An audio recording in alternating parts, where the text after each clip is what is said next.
My brother Bill, 30 male, has been trying online dating for 3 years but with no success. We live in a mostly rural area, so there aren't many single women around his age to begin with. The ones who are available, well, Bill didn't think they were good enough. He asked me to edit his Hinge profile so he could attract a mate. I looked it over and, damn, his profile has paragraphs of what he wants in a woman. Skinny, cute, under 30, average to high income and needs to live locally. She must be into anime and gaming. The only pictures he's got are grainy selfies or pictures with one or both parents, mostly our mom. Bill lives with our parents and has been working as a door greeter at Walmart since he was 18. I told Bill that he doesn't need to overhaul his page, he needs to overhaul his life. No woman meeting his wants would want to date an obese 30-year-old living off his parents and working a Walmart job normally given to older adults to stay busy. Bill freaked out on me and told our mom. She's upset because I tried to tear him down when he needed my help. She wants me to apologize, but what's there to apologize? I just told Bill what was wrong and that he should consider changing his life if he really wants what he wants. Am I the idiot? I was supposed to be helping my brother and instead tore him down. Hello, yes, I would like to order 1 hot sugar mama, younger than me and lives in my rural area. She must like anime and overweight man boys and not judge me for my job or living status. She should be able to do everything, cook for me, clean up after me, and not have male friends or colleagues. I will offer nothing in return. I hope this is an acceptable compromise. What a catch indeed. And he doesn't need to overhaul his page, he needs to overhaul his life, is what more people need someone to say to them. I can't believe he has photos of his parents on his dating profile. That'd be a nope for me. Dear God, he sounds like an incel in the making. I mean, you were harsh as heck, none of it is untrue though. He seems to be asking for a lot with not very much to give in return. Personally, I would probably have chosen not to respond rather than say all of that, even though it's true. Can't judge you the idiot though, he asked for your help and you gave him the truth. In the making? Dude's fully cooked at 30 years old. If he was a steak, he'd be well done. You are not the idiot. What on earth were you supposed to do? Your mother has a very positive view of him, so she'd be the best person to help him with his profile. The fact that he ran straight to Mommy and that Mommy now wants you to apologize is exactly how and why Bill is in this position. He needs therapy and a life coach, but my guess is he can't be bothered. Imagine being 30 and not just being able to tell your sibling you didn't like what they were saying. Instead, you need Mommy to do a power play because sister hurt my fifis. He's deluded and it needed saying. Just reading this, his attitude toward women made my skin crawl. His list is not okay coming from anyone. Ask him if he was athletic with a good job and if he would date an obese woman making minimum wage and living with her parents, lol. In fact, he wouldn't date the female version of himself now. He'd be lucky to get any female version at this point. His mother is the perfect person to overhaul his profile. They're both as delusional as the other. I have in-laws who are exactly the same and they don't want actual help, they just want you to tell them they're right. Let them tell each other that everyone else has the problem. OP surely has better things to do with their time, like watching the bees pollinate flowers in a park far, far away from the family. I've, male 32, been with my girlfriend 29 for over a year now. She's smart, funny, a bit quirky and has a serious job with a good salary. We have a great time together and generally get along very well. The only thing is that her home decor choice is bizarre, to put it frankly, and not something you think a normal grown adult would be into. Her apartment is definitely a reflection of herself and her interests. Not in the best way, though. My girlfriend has a wall dedicated to animation in one room of her apartment, like Futurama pieces and etchings of some weird triangle guy. Then there's the wall of framed preserved insects in another room, but not insects like butterflies or moths. Instead, she displays tarantulas, beetles, and large stick insects. Her bathroom has a subtle theme of the ocean, pretty common, but instead of starfish or shells, she has a little anglerfish nightlight, a small vampiric squid painting, and then a framed diagram of what apparently is a goblin shark right by the toilet. A majority of her home decor and furnishings are okay. The apartment itself is very modern and sleek. It's just the random decor and juvenile-ish themes, like cartoons, insects, and bizarre ocean creatures, are off-putting. This is where I might be the idiot. I avoid bringing people over to her place, especially people from my job, because of how juvenile it looks. Everyone's impressed when they see the high-rise, but that quickly fades once you enter. The one time I brought a work colleague over, they ended up telling me after that they found her insect wall terrifying. I work in finance and appearances and first impressions are important. My office will hold casual gatherings when we get together for a few drinks and good food and we rotate hosts. And this time, it's my turn. The problem is my place is under some construction and not an ideal place to be right now, so I've been staying with my girlfriend.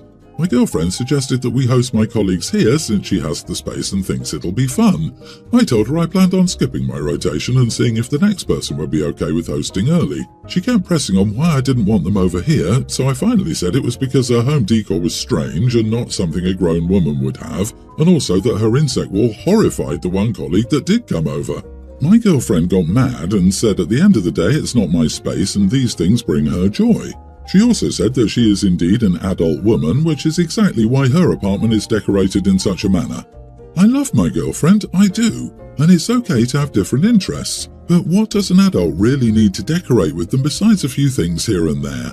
I mean, my own mother asked if my girlfriend was autistic after she saw the entire apartment for the first time. So, am I the idiot for telling my girlfriend her home decor is why I won't host a work gathering at her place? Info: what age children usually have preserved tarantulas and vampire squids as home decor? I think those might be expensive decorations for children to find. Also, Futurama wasn't a kid's show. She's not childish, you just don't like her. She deserves someone more interesting and interested in her rather than shallow appearances and finance.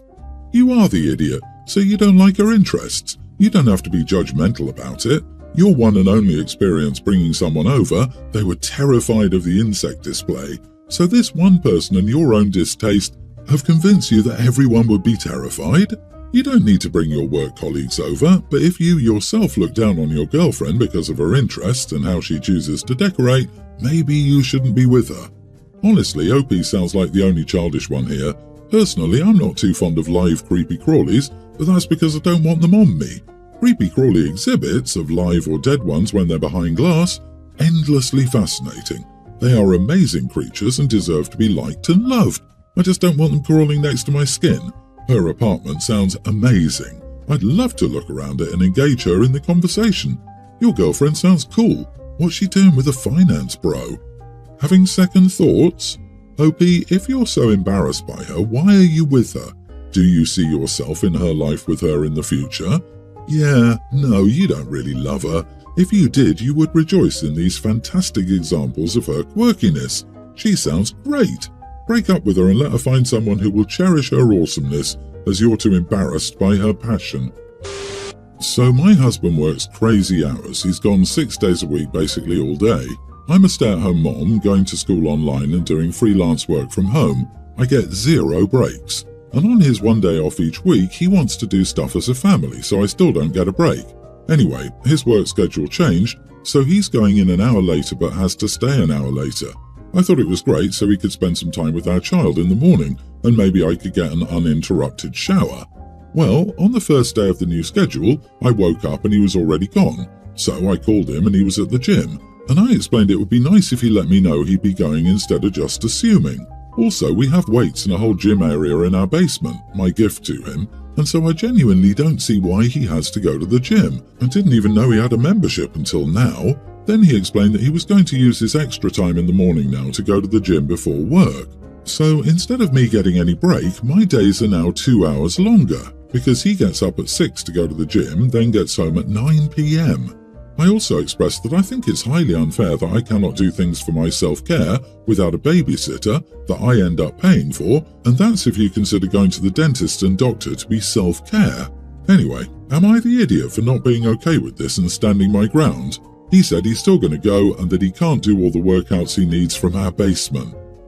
Not the idiot. So you have a full-time job with no days off, being a stay-at-home mom 6 days a week as a single parent in practice, plus a part-time paid job from home, plus school. Have you considered adding up the hours you do and showing your husband? Leaving him at home to do your job for a few weeks. Seriously, go away and leave him to do it. Pointing out medical appointments come before the gym.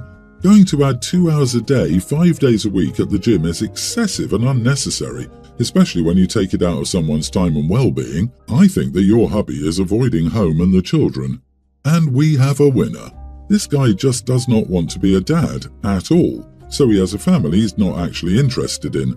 Please tell him he will have to work more hours and forget about the gym, as he will need more money for child support payments. Agree. Honey, you're drowning. You need to clarify to him that this deeply affects your happiness and mental and physical health. Tell him the marriage cannot survive if you're drowning this much and that you love him, but this is putting a strain on your marriage. Additionally, from a divorced gal who went through the same, just so you know, you get way more breaks when you're divorced. It's great. Kid-free weekends to do whatever you want are so relaxing. So definitely evaluate whether this stress is really worth it. If I was choosing a marriage like that versus divorce, I could tell you from the other side, definitely divorce. That marriage sounds exhausting. I'm a single mom to Juliana, teen. I work nights and get home at 8 a.m. When I get home, I'm not driving my kid around to go see her friends, I'm sleeping. When she was younger, we had an au pair for this kind of thing. Over the past year, we've had an agreement that she can go wherever she wants after I get home, as long as she can get there on foot or on her bike and she stays in our town. This agreement works because she's been able to prove that I can trust her over the years. I also have a tracker on her phone that alerts me when she leaves town. My sister asked me to babysit her kids, a teen female and a tween male, last weekend, while they went to a wedding. I warned them that I'd be working those days and wouldn't be taking their kids anywhere until at least 4 p.m. and that I wouldn't let them go into town. They seemed fine with that until Saturday morning. I came home from work, made me and the kids breakfast, and Juliana left the house. My niece asked why Juliana gets to go out and they don't, and I said it's because she's been able to prove that I can trust her and I have the tracker on her phone. They're not with me long enough for me to be able to trust them to wander around town, and since I don't own their phones, I can't put trackers on them. The kids woke me up multiple times that day to take them places because they were bored. Then their parents started calling me because I can't let my daughter go out and not my nieces and nephews, and I should have called in sick if I couldn't let my niece or nephew do anything fun because of my work. Sunday was the same. I didn't take them out either day because if they didn't respect me, I wouldn't take them out, which their parents also got mad about. My sister and parents are upset that I locked the kids in the house all weekend but let Juliana do whatever she wanted. They're saying, to be fair, I should have let all of the kids go out or none, and are calling me a bad aunt. Am I the idiot for letting my daughter go out and not them? Not the idiot. Their parents should have arranged activities for the kids and transportation if they were worried about it. You were clear and they accepted it. You've already inconvenienced yourself by babysitting for the weekend. Now they expect even more? Nah. Something I'm also baffled about at their ages. Are you telling me those kids couldn't work out how to entertain themselves for a few days? Don't most kids grow out of the "I'm bored and it's your job to fix it" phase by the time they're 9 or 10? They're old enough to read a book, watch a movie on an iPad or play board games.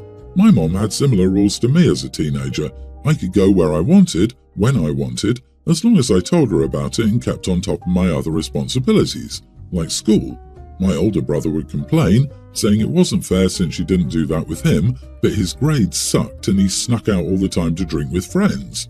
The most rebellious thing I did as a teen was driving my friend to McDonald's for chicken nuggets at 3 a.m. because she was too high to drive.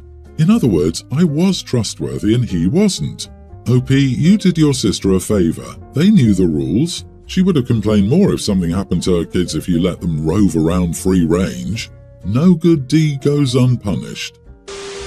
I have an autistic son, tween, who doesn't like fizzy drinks. He's also not a massive fan of milk or juice, so he drinks water. I went out to eat with my grandfather, kiddo's great-grandfather. We ordered and my boy got some burgers and fries, typical kid stuff. The order came with a kid's soda and my son decided to get water. For some reason, my grandfather took this as an insult and seemed like he was poor, or it went to it's included in the meal so he had to get it, so we ordered a Coke. My son had no intention of drinking it and he just got it to shut my grandpa up. He got a refill on his water and my grandpa lost it. Started yelling at my son about wasting money and destroying Father's Day because he won't drink a damn Coke. I don't know how this is viewed as disrespectful, even though the family knows he's autistic and has some food and drink aversions. I grabbed my kids and left the restaurant after my grandfather wouldn't let up about the Coke. I got a text from my mom, it's her dad, later because my son and I ruined Father's Day for my grandpa and he's so rarely in town. I don't even understand this because my mom is normally so good with my kids and she's taking my grandfather's side in this argument. Not the idiot. Grandpa ruined Father's Day by making something out of nothing. No one assumes a family is poor because one kid drinks water. It's normal, and a grown adult shouldn't be freaking out. Your kid is totally within their rights to not drink the cola, and you're within your rights for not forcing him to drink it either. To be precise, Grandpa made a wine out of water. It would be one thing if your kid insisted on having an expensive drink and then poured it down the drain, although publicly yelling would still not be an acceptable way to handle it. Still, your grandfather is the one who insisted it was a free drink. All your son did was literally get a refill of a different complimentary beverage. Good Lord, people flip out on kids for drinking too much soda. Then we get a situation like this where a kid doesn't want soda and still gets flipped out on. It baffles me and makes me wonder if your mom knows the whole story. Also, are you sure that your grandfather is doing okay? Angry outbursts could be a sign of something more seriously wrong, like the early stages of dementia. Good for you for sticking up for your son and showing him you have his back.